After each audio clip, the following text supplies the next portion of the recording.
Pembacaan dari Kisah Para Rasul. Imam besar Yahudi dan pengikut-pengikutnya, yaitu orang-orang dari mazhab Saduki di Yerusalem, mulai bertindak terhadap jemaat, sebab mereka sangat iri hati. Mereka menangkap rasul-rasul, lalu memasukkan mereka ke dalam penjara kota. Tetapi waktu malam, seorang malaikat Tuhan membuka pintu-pintu penjara itu dan membawa mereka keluar. Kata malaikat itu, "Pergilah, berdirilah di bait Allah, dan beritakanlah seluruh firman hidup itu kepada orang banyak." Mereka menaati pesan itu, dan menjelang pagi masuklah mereka dalam bait Allah, lalu mulai mengajar di situ. Sementara itu, imam besar dan pengikut-pengikutnya menyuruh mahkamah agama berkumpul, yaitu seluruh majelis tua-tua bangsa Israel, dan mereka menyuruh mengambil rasul-rasul itu dari penjara.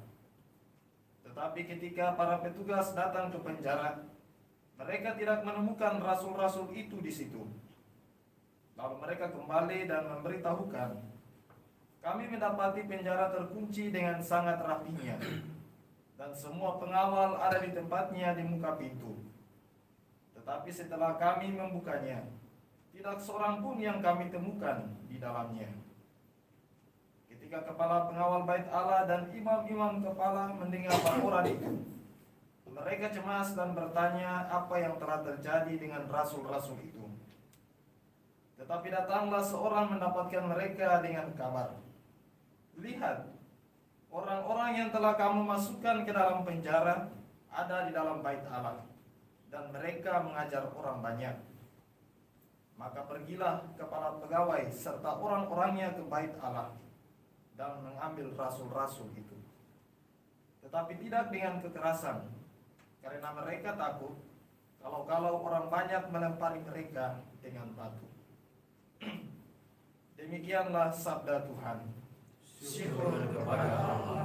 Mazmur tanggapan dengan refren, "Orang yang bertindas berseru dan Tuhan mendengarkan." Orang yang bertindas berseru dan Tuhan mendengarkan. Aku hendak memuji Tuhan setiap waktu. Puji-pujian kepadanya selalu ada di dalam mulutku. Karena Tuhan jiwaku bermegah. Biarlah orang-orang yang rendah hati mendengarnya dan bersuka cita. Orang yang bertindas berseru dan Tuhan mendengarkan. Muliakanlah Tuhan bersama dengan daku. Marilah kita bersama-sama memasyurkan namanya. Aku telah mencari Tuhan, lalu Ia menjawab aku, dan melepaskan daku dari segala kegentaranku.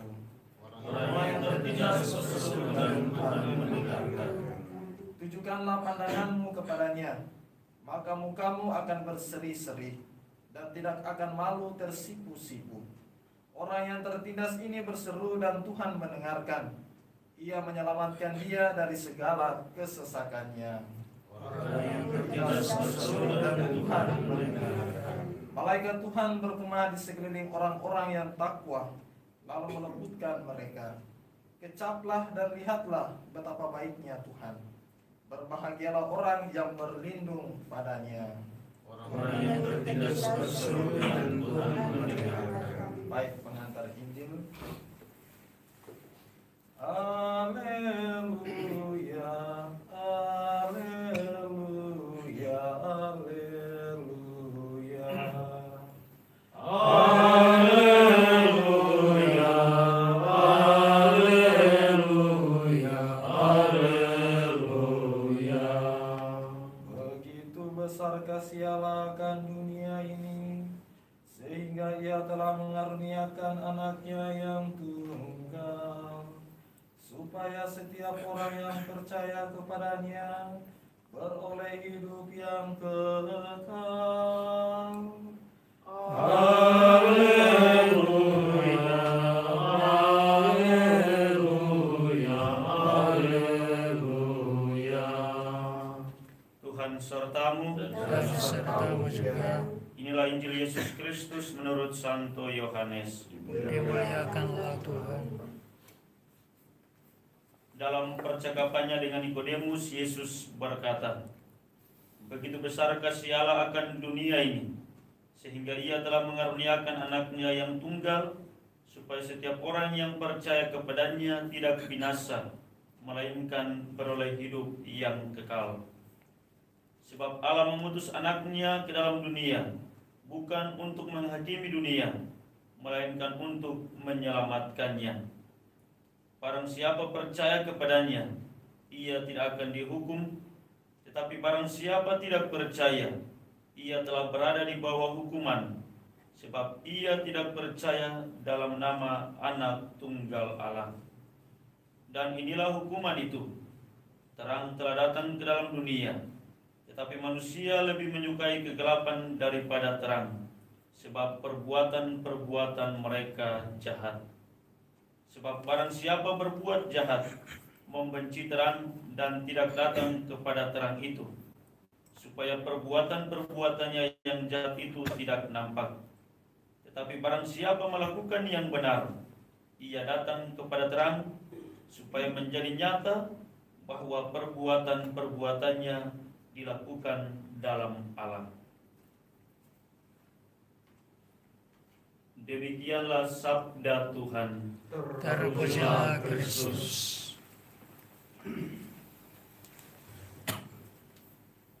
Para pastor, diakon, dan saudara-saudariku yang terkasih,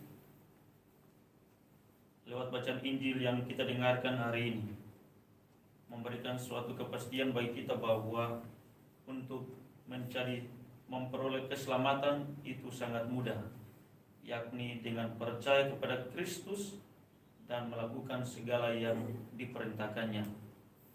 Namun terkadang keselamatan itu menjadi sulit, menjadi tidak mudah, karena kita sendiri terkadang goyah dan tidak mampu menghadapi segala tantangan, segala hambatan terhadap iman kepercayaan kita. Bacaan pertama lewat teladan para rasul memberikan peringatan sekaligus teladan kepada kita bahwa beriman kepada Kristus membutuhkan pengorbanan, dan itulah yang menjadi sarana teristimewa, menjadi pedoman untuk mencapai keselamatan.